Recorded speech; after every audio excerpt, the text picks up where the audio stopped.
अस्सलाम वालेकुम एवरीवन। इस टाइम मैं मौजूद हूँ चकचन मॉस्क खपलू।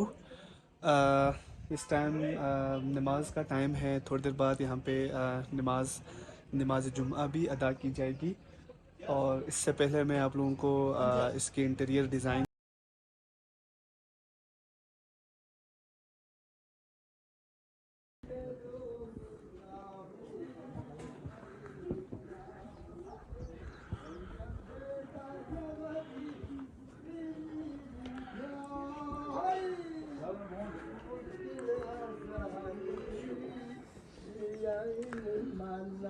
औज़ुबिल्लाहिमिनश्शैतानिर्रजीम बिस्मिल्लाहिर्रहमानिर्रहीम। सबसे पहले मैं अपना तारुफ करना चाहता हूँ। मेरा नाम मोहम्मद ज़करिया हूँ। मैं इस जामिया मस्जिद चकचन के नाइब इमाम हूँ। मेरे बड़े भाई इस मस्जिद के ख़तीब है। मेरे वालिद साहब भी इस मस्जिद के ख़तीब था। हम 400 साल से इस मस्जिद की खिदमत कर रहे हैं। ये जामिया मस्जिद चकचन जो कि मुबल्लिग़ इस्लाम जो अमीर कबीर सैयद हमदानी रहमतुल्लाह अलैह जो हमदान एराम के रहने वाले थे, वो बादशाह का बेटा था, हाफिज़ कुरान थे। उसने अपनी बादशाहत को छोड़कर अल्लाह के राह में तबलीग के सिलसिले में वहाँ से कश्मीर तशरीफ़ लाया। तो कश्मीर से यह संगराह पहाड़ों से बल्तिस्तान तशरीफ़ लाया। तकरीबन 750 साल कबल 783 हिजरी की बात है। उस वक़्त पूरे बल्तिस्तान बुद्धिस्ट थे। तो तारीख में लिखा है यहाँ बुद्धिस्ट के एक टेम्पल बना हुआ था। उस टेम्पल के ऊपर उन्होंने लोहे के एक हार्स बना हुआ था। उसको वो लोग पूजा करते थे बुद्धिस्ट के लोग। तो बुद्धिस्ट के जो पेशवा थे उसको लमा कहते थे। वो भी उस ज़माने में उनका आलिम था। जब मुबल्लिग़ इस्लाम जो अमीर कबीर सैयद हमदानी रहमतुल्लाह अलैह यहाँ तशरीफ़ लाए तो उनके साथ मुबासा मुकलमा हुआ। तो उन्होंने कहा कि आप लोग कलमा पढ़ें। तो बुद्धिस्ट के पेशवा ने कहा हमें कोई मौजज़ा करामत देखा है तो हम कलमा पढ़ेंगे। तो उन्होंने कहा कि हमने एक मेटल का एक हार्स बना हुआ है, उसको लोहार ला के गर्म कर देंगे। अगर आपके दीन इस्लाम कलमे में कुछ ताकत है तो वो गर्म वाले घोड़े के ऊपर सवार होकर फ़िज़ा में इस खापुल को 3 दफ़ा रोन कर दें, चक्कर मारें। तो बिस्मिल्लाह पढ़ के अल्लाह के हुक्म से वो गर्म वाले घोड़े के ऊपर सवार होकर फ़िज़ा में रोन करके जब यहाँ तशरीफ़ लाए तो बुद्धिस्ट के जो पेशवा थे उसको लमा कहते थे। वो जादूगर थे, वो टोना करते थे।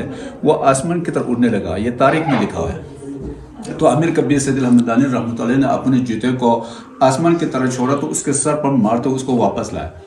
लाने के बाद उन्होंने कलमा पढ़ी। कलमा पढ़ने के बाद इस मस्जिद के संग बुनियाद रखी। इसका नाम रखा है शेख चंद। शेख कहते हैं हमारे ज़बान में, बस्ती ज़बान में अदालत को कहते हैं, कोर्ट को कहते हैं। तो पुराने ज़माने में यहाँ को आमद रख नहीं थे, कोई हुक्मरान नहीं थे। तो लोगों से जो तनाज़ात होते थे यहाँ आके जामिया मस्जिद चकचन की कसम खाते तो उस वक़्त फैसला हो जाता है। ये अब भी कंसर्वे कचहरी थानों से अगर एग्री होते तो यहाँ आके ये गेट के साथ ये जंजीर लगा हुआ उसको हाथ से थाम लेते थे।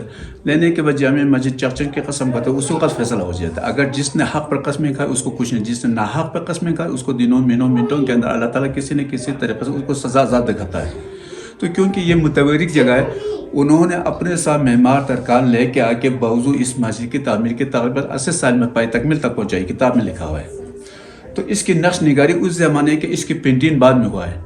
आज का कोई आर्किटेक्चर, कोई डिज़ाइनर ये नहीं बना सकते। अल्लाह के वलियों ने बना, उसको इतने फैसिलिटीज़ नहीं थे, इतने औजार भी नहीं थे इसके बावजूद। तो ये है इस मस्जिद की। और यहाँ कोई भी डिफेक्ट हो, कोई भी मसला हो, बच्चे के बारे में, बीमारी के बारे में कोई भी डिफेक्ट हो, कोई मुश्किल होती है, यहाँ 2 रकात नमाज से नफिल पढ़ के अल्लाह से दुआ मांग के चले जाते, उसका हाजत पूरी हो जाती। लोगों का इतिकाद है क्योंकि ये अल्लाह के वलियों ने बना है। तो इसमें एक 6 अज़ानें होते हैं। एक तहज्जुद के अज़ान होते हैं रात के आधे में। तो तहज्जुद के अज़ान के बाद तहज्जुद की नमाज़ होते हैं, फिर सुबह की नमाज़ होते हैं। सुबह की नमाज के बाद जो अमीर कबीर सैयद हमदानी रहमतुल्लाह अलैह के बहुत से तसनीफ़ात किताबें, उसमें एक किताब मशहूर है, उसको दावत सोफिया है कहते हैं। उसमें तमाम वर्द वज़ाइफ, तमाम अस्माउल हुस्ना उसमें बयान है। तो यहाँ के मकामी हज़रा हर मस्जिदों में गोल दायरा लगा के उसको वर्द करते हैं, उसको औरात फ़तिहा कहते हैं। तो ये मुतवरिक है। यहाँ ये पुराने ज़माने जब यहाँ बिजली नहीं थे, इस 4 चीज़ को जलाते थे। इसको कंदील कहते हैं। इसमें खुबानी का तेल डाल के कपास का बत्ती बना के इसको जलाते थे। तो अभी ये बिजली आई है फानोस। तो ये मुतवरिक है। इसके बीच में एक मीनार बना, आप इस बैक साइड से छत से देख सकते हैं। इस मीनार की भी हिस्ट्री किताब में इस तरह लिखा हुआ है। ये लकड़ी से इस तरह बना 4000 पर बीच में एक अल्लाह की शक्ल बना। तो अल्लाह के वली लोग इसको बनाते क्या करते थे, अल्लाह करते थे। लफ्ज़ अल्लाह 4000 पर मुश्तमिल। इससे लफ्ज़ हु को दिल को मारते थे, दिल को वाश करते थे, तज़किया देते, तज़किया नफ्स करते थे। इसीलिए उसने अपने मुनग्रम में एक बीच में एक मीनार बना हुआ है। तो ये इसमें ये सारे लकड़ी के बने हुए, इसमें कोई लोहे के कील नहीं, तमाम के तमाम लकड़ी के कील से बना हुआ है। कोई ज़िल्ज़ाल प्रूफ साफ है। ये है इस मस्जिद की हिस्ट्री के साथ। यहाँ अमन है, सुकून है, कोई टिक्की नहीं है, कोई चोरी नहीं है, कोई क्राइम नहीं है। کوئی مذہبی ایشو نہیں ہے، سب اسلام چاہتا ہے، کلمہ چاہتا ہے. تو یہاں امن ہے ماشاءاللہ. یہاں باجی سے آپ سب سے دعا سلام، بچوں سے دعا سلام کرتے ہیں. کوئی یہاں معین نہیں ہے. تو یہاں خوبا اگر سیزن شروع ہوتا تو خوبانی آخر شاتور کھائے تو ٹہنی اٹھا کے انجوائے کر سکتے. کوئی معین نہیں ہے، کوئی کھا سکتے ہیں، کوئی مسئلہ نہیں ہے، کوئی پیسے نہیں لیتے. تو یہاں سے ادھر ایک 3 منٹ کا راستہ ہے، غربوچو کو ایک توسیکھر کہتے ہیں. تو یہاں مٹلی روڈ ہے، وہاں ایک برج سے آگے وہاں ایک گاؤں ہے، اس کو غربوچو کہتے ہیں. وہاں گاڑی رکھ کے وہاں توسیکھر ٹریکنگ کر سکتے ہیں. وہاں ایک مسجد ہے تاریخی پہاڑ کے اوپر، اس کو توسیکھر کہتے ہیں.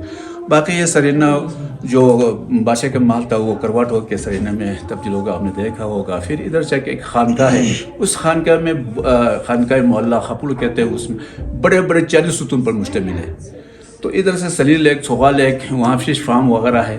اور ادھر سے سلیل لیک اس سائڈ میں بھی باہر کے بیک سائڈ میں خوشے کاندے وغیرہ، وہاں مارخو کا نظارہ بھی کر سکتے ہیں، مارخو کا شکار بھی کر سکتے ہیں. اور اس سائڈ میں سیاہ چین ہے، چین سینکیانگ ہے، اور اس طرح سیاہ چین ہے. تو اس پہاڑ کے بیک سائڈ میں بھی بہت سے ویلی ہے گاؤں پاکستان کے. تو یہاں سے ایک یہ ادھر یوٹیوب یہ وہاں سے ایک جگہ ہے، وہاں سے آپ مشہور پہاڑ نظر آتے ہیں، دیکھ سکتے ہیں. یہ ہے اس کی ہسٹری مسجد کے ساتھ. اور جگہ سامنے سال پرانے مسجد کو تقریباً 750 سال، 750 سال پرانی ہے. 786 ہجری کی. یہ ہے اس مسجد کی ہسٹری جی. اسی کے ساتھ ایک دعا جا اللہم صلی علی محمد وعلی محمد کما صلی علی ابراہیم وعلی آل ابراہیم انک حمید مجید. ربنا آتنا فی الدنیا حسنۃ وفی الآخرۃ حسنۃ وقنا عذاب النار واحشرنا مع المتقین والابرار. اللهم افتنا بالخير واقبلنا بالخير واجعل عواقب امورنا خير. توفنا مسلمين والحقنا بالصالحين واتقنا شر الظالمين واتقنا شر المفسدين واشاركنا في داء المؤمنين والنبيين والمراقين. وصلى الله تعالى على خير خلق محمد وعلى اله وصحبه اجمعين.